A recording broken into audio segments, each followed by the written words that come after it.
नमस्कार, स्वागत है आप सभी का 10 मिनट सीरीज में।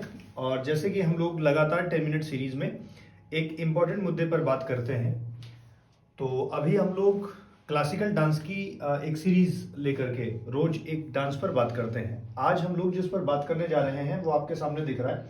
उड़ीसा का एक डांस है, ठीक है, स्टेट ऑफ उड़ीसा का ओडिसी डांस। तो ओडिसी डांस के बारे में आज पूरी बातें होंगी। जैसे कि हम लोगों ने कल मोहिनीअट्टम के बारे में, कथकली के बारे में, ऐसे ही उसके पहले हम लोगों ने भरतनाट्यम के बारे में बात किया। इसके बाद कथक या और भी जो क्लासिकल नृत्य हैं उनके बारे में हम लोग इस सीरीज में बात करेंगे। तो आज की जो क्लास है वो हम लोग डिस्कस करेंगे ओडिसी डांस। तो पहली बात तो आप इसके अगर स्टेट की बात करते हैं तो ओडिसी स्टेट ओडिशा से तो इजीली आप इसे पहचान लेंगे, कोई ये बड़ी बात है नहीं, ठीक है। लेकिन अगर इस ओडिसी डांस के बारे में बात किया जाए तो निश्चित तौर पर जैसे हर एक डांस का ओरिजिन जो है वो कहीं ना कहीं पिछले कुछ नृत्यों से होता है, वैसे ही ओडिसी जो है वो कोई एक डायरेक्ट डांस फॉर्म नहीं है कि एक नया डांस जो है सीधे ओडिसी के रूप में बना, ऐसा नहीं था। बल्कि ओडिशा में एक बहुत पहले से जो डांस प्रचलित था उस डांस का नाम था औद्रा, ठीक है। औद्रा नृत्य इसे कह सकते हैं, ठीक है। औद्रा मगधी स्टाइल का एक नृत्य हुआ करता था, या इसका पूरा नाम आप औद्रा नृत्य ऐसे लिख सकते हैं, ठीक है। तो औद्रा नृत्य जो है वो एक प्रकार से प्रचलित था पहले। ये क्या था, जैसे दासियां हुआ करती थी इसके पहले के नृत्य में आपने देखा था, तो वैसे ही यहाँ पर महरी नाम की ये नृत्य करने वाली वो है, वुमेन है। तो महरी जो है वो मंदिरों में भगवान के सामने जो है उन्हें प्रसन्न करने के लिए, उनके लिए जो है एक नृत्य किया करती थी। तो विशेष तौर पर ये जो है वो महरियों द्वारा किया जाने वाला एक नृत्य है। अभी हम आपको वीडियो में दिखाएंगे कि कैसे ये डांस हुआ करता था और धीरे धीरे कैसे ही अनपॉपुलर हुआ। तो जैसे कि आप जानते हैं कि कोई भी एक चीज पॉपुलर रहती है जब उसको संरक्षण प्राप्त होता है। धीरे धीरे क्या हुआ, इन महरियों को, ये जो लेडीज जो थी जो इस तरह की डांस करती थी, औद्रा नृत्य करती थी, ठीक है, लॉर्ड विष्णु के सामने उनके मंदिरों में ये नृत्य हुआ करते थे। तो धीरे धीरे क्या हुआ कि बड़े जो प्रभावशाली लोग थे इन्हें बाई प्रेशर ही मान लीजिए कि सामाजिक स्थानों पर कोर्ट में जबरदस्ती परफॉर्म करने के लिए बाध्य करने लगे। और फिर धीरे धीरे क्या हुआ, ये जो डांस फॉर्म था वो कहीं ना कहीं डिटेरियोरेट होने लगा, मतलब कि पॉपुलर कम होने लगा, क्योंकि अब ये मंदिरों से हट करके सामाजिक जगहों पर, विशेष तौर पे जो धनी लोग हैं उनकी कोर्ट में ये डांस होने लगा था। तो धीरे धीरे इस जो स्टाइल थी इसमें कहीं ना कहीं क्या आएगी, समस्या आएगी। और जब इस स्टाइल में समस्या आएगी तो फिर एक पुरुषों का, मतलब कि लड़कों का एक वर्ग जो है वो सामने आएगा इस नृत्य को बचाने के लिए। या कहा जाए कि वो जो पुरुषों का वर्ग है जो इस नृत्य को करेगा उस समूह को गोतीपुआ कहते हैं।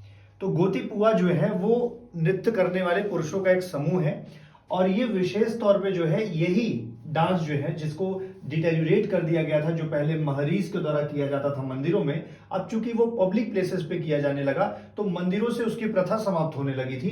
तो ये गोतीपुआज जो थे, गोतीपुआज मतलब जो मेल डांसर्स हैं, वो लोग इसको परफॉर्म करने लगे। विशेष तौर पर एक सेरेमनी के तहत मंदिरों में भगवान विष्णु के सामने इसे डांस किया जाता था, लड़कों के उस समूह को गोतीपुआ, और इसीलिए धीरे धीरे इस डांस का नाम भी गोतीपुआ डांस कहा जाने लगा। जो ओद्रा नृत्य था उसे ही बाद में गोतीपुआ के नाम से जाने जाने लगा। ये आप कभी प्रश्न पूछ ले कि जो मेल डांसर्स होते थे, ठीक है, ओडिसी में, उन्हें क्या कहते थे, तो गोतीपुआ कहते थे। तो झूला सेरेमनी क्या है कि भगवान विष्णु को सामने एक झूले में बिठा करके उन्हें झूला झुलाया जा रहा है और सामने डांसर जो है वो परफॉर्म कर रहे हैं, ठीक है। इसी झूला सेरेमनी में ये लोग क्या कहते हैं, ट्रेन्ड बॉयज जो थे वो जिनके समूह को गोतीपुआ कहते हैं, वो डांस को कर रहे थे। मैंने जैसा आपको बताया कि लॉर्ड जगन्नाथ या लॉर्ड विष्णु को प्रसन्न करने के लिए ये एक डांस किया जाता था। लेकिन धीरे धीरे क्या हुआ, धीरे धीरे ये चीजें थोड़ी बहुत बनी रही। आपने एक चीज देखा था कि औद्री नृत्य जो है महरी के द्वारा जो किया जाता था उनको रॉयल कोर्ट्स में जाकर के डांस करवाने लगे। विशेष तौर पे हम जब मध्यकालीन इतिहास की बात करते हैं तब की, तो वहां पर जब रॉयल कोर्ट में वो लोग डांस करने लगी तो एक डांस का नया ही फॉर्म सामने आया और वही डांस का फॉर्म जो है आगे चल करके ओडिशी डांस के रूप में जाना गया। ठीक है, अगर हम ओडिशी डांस के बारे में देखा जाए तो ये एक तरीके से किसके लिए, लॉर्ड जगन्नाथ या हम इसे लॉर्ड विष्णु रिलेट कर सकते हैं। ठीक है, उनके लिए डांस किया जाता है, नृत्य किया जाता है, और इसलिए ताकि उन्हें क्या माना जाता है कि वो यूनिवर्स के जो है पालन करता है। ठीक है, ऐसा पीपल ऑफ ओडिशा मानते हैं। एक चीज और ध्यान रखिएगा कि ये जो ओडिशी डांस है ये कहीं ना कहीं जो एक जयदेव के द्वारा रचित जो गीत गोविंद है, ठीक है, उससे भी प्रेरित है। उसके माध्यम से भी थीम ऑफ डांस को वो किया गया है, मतलब कि उससे लिया गया है। तो अगर कभी किया जाए तो एक तो नाट्य शास्त्र आपने देखा कि नाट्य शास्त्र जो है एक तरीका है, मतलब कि नाट्य शास्त्र से हमें इसकी साहित्यिक जानकारी मिलती है कि ओडिशी नाम का डांस था। इसके अलावा भी गीत गोविंद जो कि जयदेव द्वारा लिखा है उसमें भी डांस को डेवलप करने में उससे भी मदद मिली और उससे हम लोगों ने डांस की थीम को सीखा। इसके साथ ही साथ साहित्यिक स्रोतों में स्रोतों के बाद दो व्यक्ति का नाम बड़ा फेमस होता है। एक व्यक्ति का नाम है चार्ल्स फैब्री और एक का नाम है इंद्रानी रहमान। इन दोनों नाम को जरूर ध्यान रखिएगा अगर कभी ओडिशी डांस से रिलेटेड पूछ ले तो। ये जो फैब्री और इंद्रानी रहमान है ये आगे चल करके इस डांस को ग्लोबल रिकॉग्निशन दिलाते हैं, मतलब कि वैश्विक प्रसिद्धि दिलाते हैं। मैंने कहा एक डांस था औद्रेमुख जो धीरे धीरे मंदिरों से जाकर के रॉयल कोर्ट्स में जाने लगा, फिर उसके बाद वही आगे चल करके ओडिशी के रूप में डेवलप हुआ। ओडिशी की जो जानकारी हमको साहित्यों से मिलती है, एक तो हमें नाट्य शास्त्र से मिलती है, दूसरी हमें गीत गोविंद से भी प्राप्त होती है इसके बारे में जानकारी कि वह भी उससे प्रेरित था। ये जो डांस है वो भगवान विष्णु के मंदिर में किया जाता था और जो पुरुष इसे करते थे उसे गोतीपुआस कहा जाता था। जरा सा अगर आप इस आर्किटेक्चर को ध्यान देंगे, इस आर्किटेक्चर को, तो जैसे ये लिंगराज टेम्पल है, ये कोणार्क का सन टेम्पल है। अगर आप इसमें देखेंगे तो ये जो पॉस्चर्स बन रखे हैं मंदिरों में, ये जो पॉस्चर्स बन रखे हैं यहां पर आप देख रहे हैं तो अलग अलग आकृतियों में अलग अलग पॉस्चर्स में डिजाइन किए गए हैं लोगों को। ये एक तरीके से इस बात को सिंबलाइज करता है कि उस समय कहीं ना कहीं नृत्य को अधिक महत्व दिया जाता था और इससे ये पता चलता है कि नृत्य महत्वपूर्ण था उस समय में भी। उस समय की डिजाइन ये टेम्पल है, तो उस समय के डिजाइन टेम्पल है और ये आर्किटेक्चर बन रहा है, इसका मतलब डांस एक मेजर चीजों में रहा था, तभी उसे यहां पर आर्किटेक्चर में दिखाया गया है। ठीक है, अगर देखा जाए तो कुछ गुफाएं ऐसी हैं जैसे कि उदयगिरी उड़ीसा की जो गुफा है वहां पर भी जाएंगे तो, और बहुत सारे जो वहां पे उदयगिरी का लार्जेस्ट बुद्धिस्ट कॉम्प्लेक्स है वहां पर भी जाएंगे तो म्यूजिशियंस का कार्विंग्स बना हुआ है, उनकी इमेजेस बनी हुई हैं। तो इससे ये पता किया जा सकता था कि डांस फॉर्म जो है वो कहीं ना कहीं एक प्राइम चीज थी उस समय। अगर हम लोग थोड़ा सा और आगे बढ़े तो ये जो डांस फॉर्म है, मतलब ये जो नृत्य है, ये कहीं ना कहीं हिंदू गॉडेस से रिलेटेड है, गॉड और गॉडेस से, जैसे कि शिव, सूर्य और शक्ति। ठीक है ना, इन गॉडेस से, गॉड या गॉडेस से रिलेटेड जो है ये डांस ओडिशी संबंधित है। मैंने आपसे जैसे कहा कि ये कहीं ना कहीं गीत गोविंदा से भी प्रेरित है, मतलब कि जो जयदेव द्वारा रचित एक वो है लिटरेचर है उससे भी ये प्रेरित है। इसके साथ ही साथ अगर देखा जाए तो ये अपने भाव के माध्यम से 9 रसों को दर्शाता हुआ एक नृत्य है। इसमें जो है फेस एक्सप्रेशन का भी महत्व है, हैंड जेस्चर का भी, हैंड मूवमेंट का भी महत्व है, साथ साथ बॉडी मूवमेंट का भी महत्व है। ये सभी एक प्रकार से देखने वाले व्यक्तियों को बहुत सारे भाव प्रदर्शित करते हैं और आप सभी लोग जानते हैं कि कहीं ना कहीं रस जो है वो एक इंपॉर्टेंट चीज है जिसके माध्यम से यह बताया जाता है किस प्रकार के भाव में नृत्य हो रहा है। तो ये नृत्य के बारे में कुछ जरूरी बातें आपको बतानी थी। यहां से तो डायरेक्ट प्रश्न नहीं आता, गीत गोविंद आप ध्यान रखिएगा किसको डेडिकेट हुआ करता था, तो विष्णु आपने देखा ही, शिव आपने देख लिया, सूर्य, शक्ति। ठीक है, इसके साथ ही साथ इंपॉर्टेंट बात यह है, यहां से तो प्रश्न कई बार आ चुके हैं कि ये जो नृत्य है यहां पर एक मुद्रा, त्रिभंगा मुद्रा, त्रिभंगा मतलब आप थोड़ा सा ध्यान रखें, त्रिभंग मतलब कि 3 डिवीजन। तो कभी कभी नृत्य करते समय ऐसा पॉस्चर आ जाता है जिसमें ये नेक से जो है एक अलग डिवीजन बनता है, ये आपका जो टॉर्सो है इससे अलग डिवीजन बनता है, एंड दिस वन मेक्स अलग, मतलब अलग, ऐसा 3 आकार का, 3 भागों में बांट दिया जाता है त्रिभंगा। चौकोर आकार का कुछ ऐसा ऐसा बनता है, मतलब कि पोस्चर कि यहां से और ये पैर जो है वो पूरी तरह से चौकोर आकृति में बन जाता है, तो इसी मुद्रा को चौक का नाम दिया गया है। तो इसका मतलब है ये सभी पोस्चर्स हैं जो कि संबंधित है। आप देख रहे होंगे यहां पर कि इस वाले पोस्चर को देखिए, तो यहां से एक पार्ट ये अलग है, मतलब कि एक भाग ये, and this one is another and this one is another, right. तो यू विल सी कि मतलब कुछ ऐसा हो रहा है, ये हेड हो गया, साथ में ये सेकेंड पोस्चर हो गया, और फिर उसके बाद this one is third posture, right. तो ये 3 भागों में डिवाइडेड है, इसीलिए इसको त्रिभंगा मुद्रा कहा जाता है, जो कि किससे संबंधित है, जो कि ओडिसी डांस से संबंधित है। ऐसे ही चौक का मतलब हो गया चौकोर। अब देखिए इस हैंड का डिवीजन अगर ले आए तो यहां मिला दे, इसको यहां पे मिला दिया जाए तो दिस क्रिएट्स लाइक अ चौकोर आकृति, मतलब कि 4 आकार का ये पूरा का पूरा क्वाड बन जाता है। तो ये सब कुछ मुद्राएं हैं जो कि ओडिसी में नृत्य के दौरान मिलती है। ये कहा गया है कि चौक जो है एक पोजीशन है जिसके माध्यम से जो है वो मैक्सिमम वेट को इक्वली बैलेंस करके ऐसे बनाया जाता है ताकि वो 4 आकृति में दिखे। त्रिभंगा भी ऐसे ही होता है, ठीक है, 3 भागों में, ठीक है। तो इस तरह से आपने देखा कि डांस फॉर्म में कुछ मुद्राएं बड़ी जरूरी होती हैं, ठीक है। मुद्राओं के साथ साथ इस डांस को करने के लिए कुछ स्टेजेस हैं, जैसे हर एक आपको मैंने पढ़ाया था कि कभी अलारिपू शुरुआत कर रहा है, ठीक है। तो वैसे ही इस डांस की जो शुरुआत होती है वो होती है एक मेथड से जिसे हम लोग मंगलाचरण कहते हैं। मंगलाचरण में क्या है, एक लेडी जो है जो डांस को परफॉर्म करने आती है वो हाथों में फूल लेकर के स्टेज पर आती है, इसको बिगिनिंग ऑफ द डांस कहा जाता है।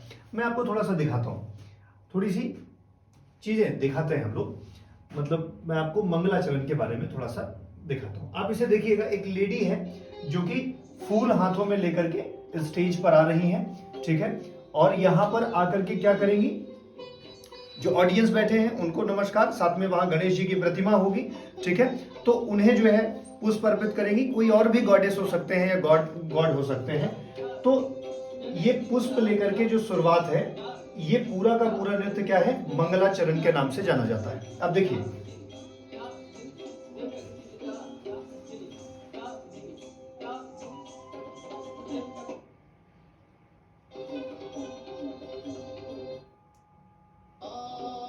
देखिए इनके जो भी गॉड हैं, मतलब हम गणेश भगवान का नाम रख ले रहे हैं जैसे आज की पॉपुलर उसमें, इनके जो गॉड है, देख रहे हैं आप, गॉड को देख रहे होंगे, इनको इन्होंने अर्पित कर दिया।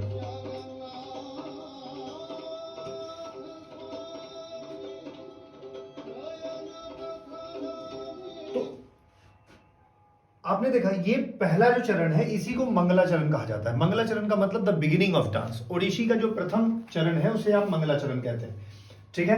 मंगलाचरण में क्या होता है, मैंने कहा कि एक जो है लेडी इंटर करती है स्टेज पर फ्लावर्स के साथ, उसके हाथ में फ्लावर्स होते हैं, ठीक है, और फ्लावर्स के साथ वो आती है और ऑफरिंग करती है किसको, मदर अर्थ को, पृथ्वी को, ठीक है। और वहां पर जो भी उसके गॉडेस, गॉड या गॉडेस विद्वान होते हैं, जो भी डेटी होते हैं, जो भी देवता वो लोग मानते हैं, उन्हें मतलब अर्पित करते हैं। जनरली कहा जाता है Ganesha is called upon grant of auspicious beginning. जैसे कि हम लोग आज कोई शुरुआत करते हैं तो हम गणेश भगवान की पूजा करते हैं सबसे पहले, तो वैसे ही इनके जो देवता होते थे उनको ऑफरिंग किया जाएगा।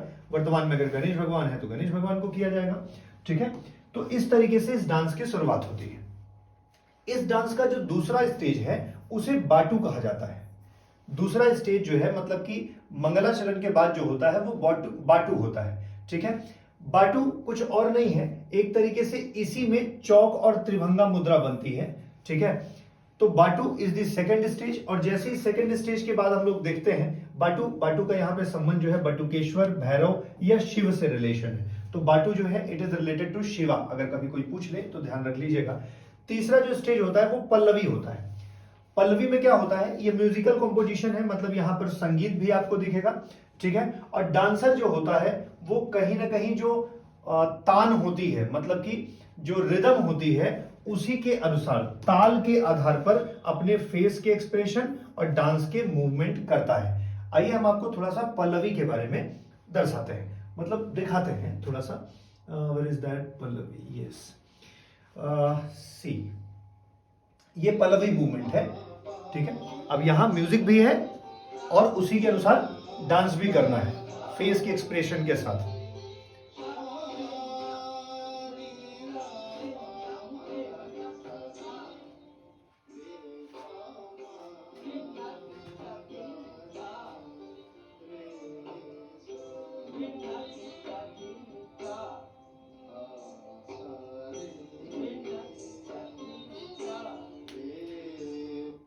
देख रहे हैं आप?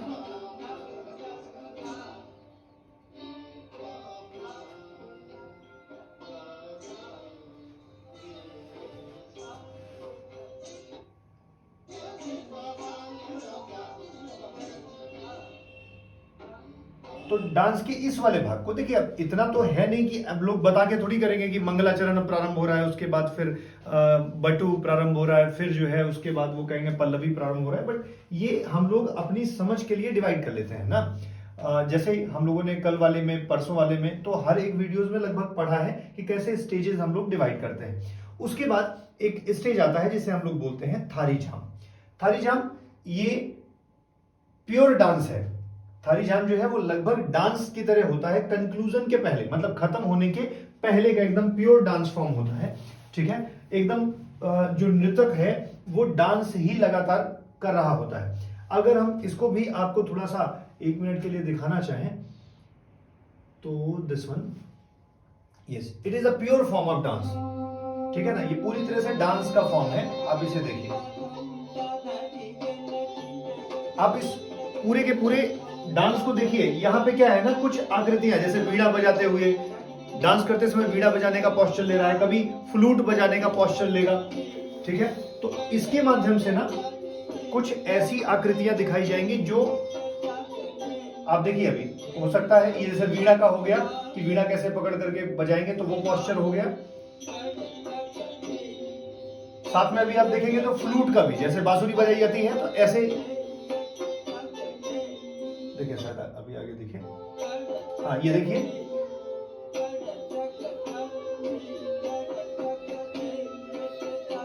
तो आपने इस वाले डांस फॉर्म में देखा ना, मतलब ये वाला जो पार्ट है इसमें क्या होता है, जो नृत्यांगना है वो क्या कर रही है कि वो अलग अलग पोस्चर में, कि वीणा को कैसे पकड़ना है, फ्लूट को कैसे बजाना है ना, इस तरह की मुद्राओं में नृत्य कर रही है। और इसके बाद जो आपका आखिरी है जिसे हम लोग बोलते हैं मोक्षा। मोक्षा इसका नाम इसलिए रखा गया है, कहा जाता है कि जो नृत्य करने वाली व्यक्ति है वो क्या कर रही है, अपने नृत्य में इतनी ज्यादा मशगूल हो जा रही है, इतनी ज्यादा भाव में युक्त हो जा रही है कि वो अपने आप को ना सॉल्वेशन की तरफ, भगवान से कनेक्ट करने का प्रयास कर रही है। तो मोक्षा जो है एक तरीके से एक ऐसा भावपूर्ण डांस है जिससे कि जो नृत्य करने वाली महिला है या व्यक्ति है वो अपने आप को किससे, गॉड से कनेक्ट करने की कोशिश कर रही है। मतलब कि खूब ज्यादा भाव के साथ लगातार डांस करना। और साथ ही साथ इसी में लास्ट में एक और चीज होती है, ठीक है। इसी लास्ट मोक्षा को ही क्या कहा जाता है, त्रिखंड मंजूरी।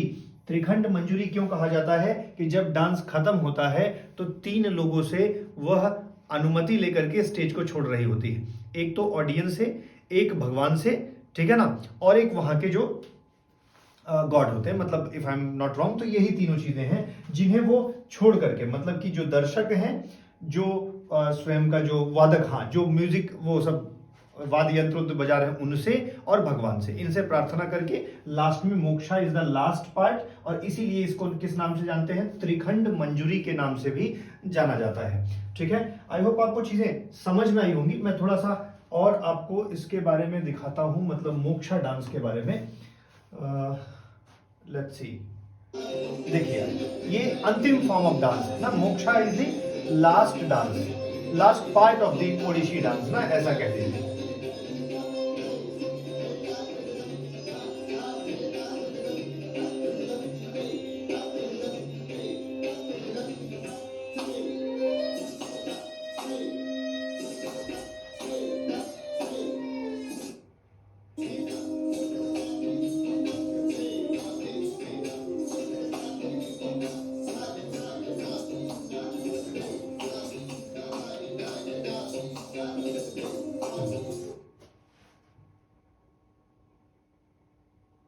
ये लग रहा है बुरा मान गए।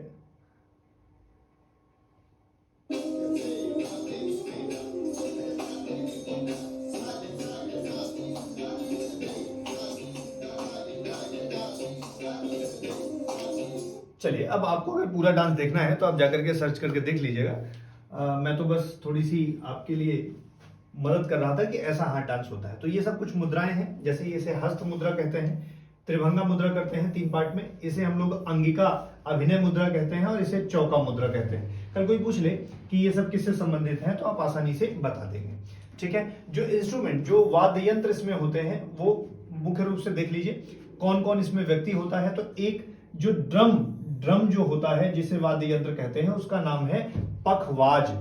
पखवाज नाम का जो वाद्य यंत्र है ये ओडिसी डांस से संबंधित है और इसे ड्रम, खास करके जो गुरु होता है वही इस ड्रम को प्ले कर रहा होता है। ठीक है, एक सिंगर होता है, एक फ्लूटिस्ट होता है वो बांसुरी बजाने वाला, एक सितार नाम का यंत्र होता है और एक वायलिन, सितार या वायलिन में से कोई एक होगा। ठीक है, और उसके बाद एक जो है मंजीरा, मंजीरा मतलब वही मजीरा। ठीक है ना, तो इस तरह से इतनी चीजें इंस्ट्रूमेंट के रूप में यूज की जाती हैं। इसके साथ साथ कुछ प्रमुख लोग हैं जिनके नाम आपको ध्यान रखना पड़ेगा। जैसे वैसे यहाँ पे तो पीडीएफ में कई बातें दी गई हैं, आप केलू चरण मोहापात्रा को याद रखिएगा, एक व्यक्ति ये है। ठीक है, पंकज चरण दास इससे संबंधित है।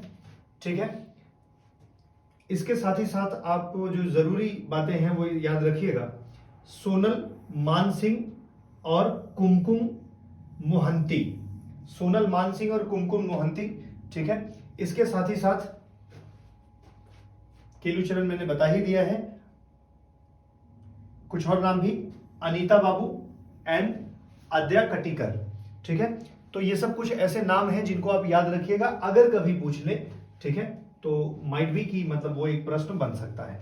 ठीक है, हाँ, स्टेट ऑफ ओडिशा आपको याद ही रहेगा। मुझे लगता है आपने काफी कुछ जाना, भले ही आपने सब कुछ ना सीखा हो लेकिन एक इंटरेस्ट तो बन ही गया होगा कि ऐसा ऐसा भी भारत में कल्चर है जो चलता है और ऐसे ऐसे डांस भी है। आपको नहीं पता रहा होगा, बहुत अच्छा लगा होगा जान करके। आप और भी इस पे रिसर्च सर्च कर सकते हैं, हम तो केवल परीक्षा उपयोगी बातें ही आपसे करके वीडियो को कंप्लीट कर रहे हैं। कल फिर नए डांस फॉर्म या नए टॉपिक के साथ मिलेंगे। बहुत बहुत धन्यवाद, थैंक यू।